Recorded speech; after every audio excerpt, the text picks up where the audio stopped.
नमस्कार दोस्तों, मेरा नाम है ब्रिजेश यादव। फिर हाजिर हूँ क्राइम स्टोरी श्रृंखला के एक नए एपिसोड में। लगातार एक दो दिनों से मैं वसई विरार और उसके आसपास की कहानी आप लोगों को सुना रहा हूँ। लगातार मुंबई के नागपाड़ा की कल कहानी सुना जिसमें आरती की हत्या की गई। उससे पहले वसई की आरती की कहानी सुनाया, लेकिन आज सायरा बानो की कहानी सुनाऊंगा जो काफी हैरान कर देने वाली है। नाला सोपारा की रहने वाली सायरा बानो की लाश जंगलों में यानी नाला सुपारा के धानी बाग इलाके की एक सुनसान जगह पर मिलती है और उसकी लाश पहचानना भी मुश्किल था कि वो है कौन और पुलिस उसका पता कैसे लगाती है, कातिल तक कैसे पहुंचती है। आपको बता दे कुछ उसके जो क्राइम सीन है जहां पर उसका मर्डर हुआ, जहां पर उसकी बॉडी मिली, उसके बॉडी के आसपास पुलिस को एविडेंस के रूप में दो चीजें मिली। एक तो कॉन्डम्स मिले और उसके बाद यौन उत्तेजनक वाले स्प्रे मिले। उन दो चीजों के सहारे पुलिस ने किस तरह कातिल तक पहुंची, आइए इस केस में विस्तृत तरीके से आप लोगों को ये कहानी बताता हूं। आज की कहानी की शुरुआत आज से यानी जो जून का महीना चल रहा है, आखिरी जून, एंड ऑफ जून, उसे हमें पहले जाना पड़ेगा। एक महीना पहले बात है 28 मई की। 28 मई की सुबह, लगभग सुबह 8:30 बजे का समय था। क्या होता है कि वसई विरार नालासोपारा में कुछ ग्रामीण इलाके हैं जहां पर अभी भी जो महाराष्ट्रियन हैं, जो महाराष्ट्र के रहने वाले लोग हैं, वो अभी भी खेती करते हैं।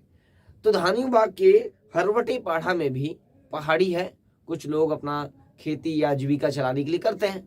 तो वहां पर एक किसान रहता है, उसने बॉडी देखा, यानी धानी जंगलों में पेड़ों के बीच एक बॉडी है सुनसान जगह पर। यहाँ पर अक्सर कोई आता नहीं है, लेकिन वहां पर जब एक महिला की लाश दिखी तो वो हैरान रह गया और तुरंत वो घबराकर आसपास के कुछ लोगों को बताया और फिर लोगों ने मिलकर पुलिस को इन्फॉर्म किया, यानी 112 नंबर पर कॉल किया और मौके पर नजदीकी पुलिस स्टेशन धनबाद से पिल्हार पुलिस स्टेशन की टीम पहुंची।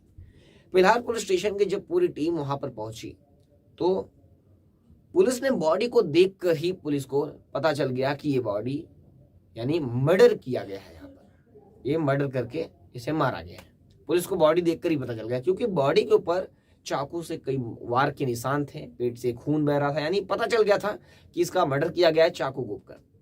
अब उसके बाद पुलिस का दूसरा सबसे बड़ा कदम होता है कि पुलिस आसपास के जो चीजें हैं सर्च करती है एविडेंस कलेक्ट करने के लिए। जहां मर्डर स्पॉट है उसके आसपास पुलिस देखती है कि क्या क्या चीजें फेंकी हुई है, या वो आरोपी है जो भी क्रिमिनल है उसने कोई बड़ा सुराग तो नहीं छोड़ा है।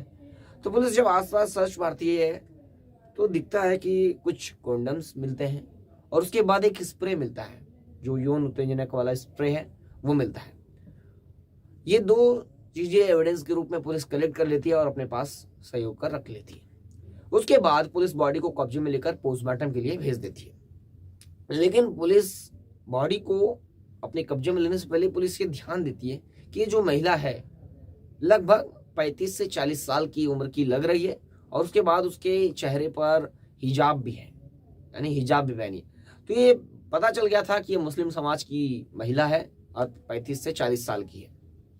अब पुलिस के सामने सबसे बड़ा चैलेंज ये था कि ये महिला है कौन और महिला को मारेगा कौन और क्यों मारा, उसका मकसद क्या था, मोटिव क्या था, और महिला को इधर इतना ऊपर पहाड़ों पर सुनसान जगह धानीबाग पर लाकर हटवे पाड़ा में डंप करना या यहाँ पर लाकर मारा, उसके साथ कुछ गलत किया, क्या थी पूरी कहानी। अब पुलिस को पता करना अपने आप में एक बहुत बड़ा चैलेंज था पिल्हार पुलिस स्टेशन के सामने नालासोपारा में। अब जितेंद्र वनकोटे जो पिल्हार पुलिस स्टेशन के सीनियर पीआई हैं, उन्होंने उनके मार्गदर्शन में कई टीमें बनाई गई। इस मर्डर केस में कई टीमें बनाई गई। एक टीम क्या की, आसपास के सारे सीसीटीवी है जो खंगाल रही है और वही टीम जो कॉन्डम्स मिले हैं, जो स्प्रे मिला है यौन उत्तेजनक वाला, उस स्प्रे पर पुलिस सीसीटीवी की मदद से यह पता करने की कोशिश कर रही है कि ये स्प्रे और कॉन्डम्स आसपास की जो दुकान है, मेडिकल शॉप है, वहां से किसी ने खरीदा क्या। सारे सीसीटीवी पुलिस की टीम खंगाल रही थी। अब एक टीम क्या कर रही है कि सायरा बानो के बारे में, ये महिला जो मिली है, जिसके मृतक जिसकी लाश मिली है, वो है कौन, उसका नाम क्या है, उसका एड्रेस क्या है, कहाँ रहती थी, उसका परिवार क्या है, ये सब पता करने के लिए एक टीम आगे निकल गई।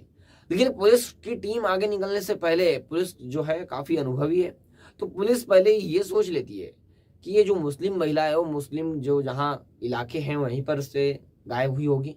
और एक तो एक यहाँ पर सुनसान जगह पर आना, यहाँ पर कोई गाड़ी या टू व्हीलर नहीं आ सकता, तो जरूर यहाँ पर ये महिला पैदल आई होगी, या जिसके साथ भी आई होगी पैदल आई होगी, या अकेली भी आई होगी तो पैदल आई होगी। तो आसपास के क्षेत्र से ही आई है। तो पुलिस आसपास के जितने मुस्लिम बहुल इलाके हैं वहां पर सर्च करना शुरू कर दी कि क्या कोई मुस्लिम महिला गायब हुई है। उसके बाद एक टीम सीसीटीवी खंगाल रही थी दूसरी टीम, और दूसरी टीम महिला का सर्च कर रही थी मुस्लिम बहुल इलाके में, और एक एविडेंस के रूप में सहारा ली थी जिसका वोटर आईडी, वोटर लिस्ट होता है। चुनाव अभी कुछ महीनों में गए, जनवरी में काउंटिंग हुई, तो उसके पहले पुलिस ने क्या किया कि जो भी वोटर लिस्ट है सबकी लिस्ट मंगाई और वहां से भी उसका मदद ली। उसके बाद पुलिस एक चौल में पहुंची। वहां चौल में पहुंचने के बाद पुलिस को एक घर मिलता है। उस घर में 2 बच्चे थे और दोनों बच्चे बहुत रो रहे थे। पुलिस को लगा ये 2 बच्चे रो क्यों रहे हैं, और आसपास कुछ लोगों से पूछताछ की, और जब घर के अंदर गए, घर के अंदर बच्चों से पूछताछ किए, तब उनके घर में कोई नहीं दिख रहा था, यानी उनकी माँ है वो लापता है, ये बच्चों ने बताया। जब माँ लापता है और जब पिता के बारे में पूछे तो पिता बाहर गए हैं ऐसा पता चला। जैसे ही पुलिस बच्चों से बात कर रही थी तभी तक उसके पिता घर आ रहे थे। तो घर आ गए, जब पिता से पूछताछ हुई कि वो कहाँ गए थे तो वो भी दुखी थे थोड़े। जब उनका नाम पूछा गया तो उनका नाम था जियाउल्लाह शाह से पूछा गया तो उन्होंने बताया कि उनकी पत्नी एक दिन से लापता है। तो पुलिस ने जब बॉडी को दिखाया, जब फोटोज दिखाए, तो पहचान गए कि ये तो मेरी ही पत्नी है। पुलिस उनसे पूछताछ करती है कि किसी के ऊपर शक है या कुछ है। अब पुलिस के सामने कोई बड़ी लीड या कोई बड़ा सुराग नहीं लग रहा था कि वो कातिल तक पहुंचे कि इसका मर्डर किसने किया है। अब पुलिस के सामने दूसरी टीम का भी एक अच्छी खबर आती है कि जो सीसीटीवी में एक दुकान से जो कॉन्डम्स और यौन उत्तेजक स्प्रे खरीद रहा है उसकी तस्वीर मिल गई है। यानी जिस मेडिकल से वो खरीद रहा था वो दुकान मिल गई है, और दुकान में सीसीटीवी है, सीसीटीवी मिल गया है, और सीसीटीवी में उसका चेहरा भी साफ सुथरे तरीके से दिख रहा है कि कौन खरीद रहा है। अब पुलिस कंफर्म तो नहीं कर सकती क्योंकि कॉन्डम्स और ये स्प्रे कई लोग और हर लोग या कई और लोग भी खरीद सकते हैं, तो ऐसा तो है नहीं कि ये कातिल ही खरीद रहा है। तो पुलिस ने पहले क्या किया कि कंफर्म करने के लिए उसके पति जियाउल्लाह खान को सीसीटीवी दिखाया कि जो मेडिकल पर दिख रहा ये आदमी है जो खरीद रहा है, वो क्या कभी आपने इसे देखा, कभी भी देखा है? तो वो सीसीटीवी देखते ही उसका पति पहचान जाता है और बोलता है ये तो मेरा भांजा है, मेरे भांजे का नाम है नजामुद्दीन मोहम्मद नाम पता चल जाता है कि नजामुद्दीन मोहम्मद है जो दुकान में ये सामान खरीद रहा है, जो सामग्री खरीद रहा है। अब पुलिस की टीम को क्लियर हो जाता है कि कहीं ना कहीं इस मर्डर केस में जियाउल्लाह खान का भांजा नजामुद्दीन मोहम्मद है। अब पुलिस उसकी तलाश करने लगती है। पहले तो पुलिस उसका एड्रेस पता करती है, तो पता चलता है कि वो दिल्ली में एक बेकरी में काम करता है, आनंद विहार में। यही बड़ी इंफॉर्मेशन पुलिस को हाथ लगी उसके पति जियाउल्लाह खान द्वारा। अब पुलिस की टीम क्या करती है, पहले तो बाकायदा सारे डिटेल लेती है, उसके पति से पूछताछ करती है और पता चलता है कि जो जियाउल्लाह खान है वो लंबे समय से उसका अफेयर है, यानी जो उसकी पत्नी है सायरा बानो उसके साथ अफेयर है, उनके शारीरिक संबंध भी बनते थे, ये बताता है। और उनको कई बार उन्होंने मना किया इन लोगों को। उसके बाद पुलिस की टीम आनंद विहार गई और कई बेकरी में तलाश की। कई बेकरी में पता करने के बाद 100 से ज्यादा बेकरी में पता करने के बाद पुलिस ने आखिरकार जो नजामुद्दीन मोहम्मद है उसे गिरफ्तार करके नाला सुपारा लेकर आती है फिलहाल पुलिस स्टेशन। जब नाला सुपारा लाती है उसे, तो उससे फिर पूछताछ शुरू होती है। तो पता चलता है कि इन दोनों के बीच अफेयर था और ये लोग धानुबाग के जो पहाड़, जो सुनसान इलाका है वहां पर शारीरिक संबंध बना रहे थे। लेकिन उस समय ही उसकी मोबाइल, जो भांजा है उसका नजामुद्दीन मोहम्मद, उसकी मोबाइल पर एक फोन आता है और जैसे ही वो फोन उठाता है और वो कोई महिला होती है, महिला से बात करता है अच्छे से। तब जो सायरा बानो है पूछती है कि महिला कौन है, और तब वो बताता नहीं है कि ये महिला कौन है। बिल्कुल काफी झगड़ा होता है, सायरा बानो काफी उसे दबाव बनाती है कि कौन थी ये महिला, बता। तब बताता है कि ये मेरी पत्नी है जिसकी 5 महीने पहले मेरी शादी हो गई। जैसे ही वो बात सायरा बानो सुनती है कि इसकी 5 महीने पहले शादी भी हो गई है और मेरे साथ भी इसका अफेयर है, वो काफी गुस्से में लाल हो जाती है और दोनों के बीच काफी विवाद होता है। वहां पर मामला इनका गड़बड़ा वहां पर इनके बीच जो मामला था वो गड़बड़ हो जाता है और दोनों के बीच काफी झगड़ा होता है और झगड़ा धीरे धीरे हिंसक हो जाता है और गुस्से में नजामुद्दीन मोहम्मद उसके पेट में चाकू घोंपकर उसकी हत्या कर देता है मौके पर ही और उसका ईंटे से या पत्थर से कई बार वार कर देता है पत्थर पे और वो मर जाती है।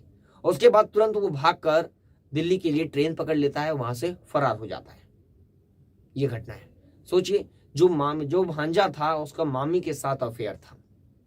नालासोपारा के धानीबाग की हैरान कर देने वाली घटना।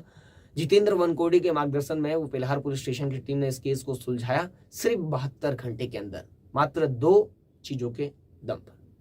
इस पर आपकी क्या राय कमेंट करके जरूर बताएं और सावधान रहें, सतर्क रहें। फिर मिलूंगा एक नई कहानी और एक नई घटना के साथ। तब तक के लिए जय हिंद।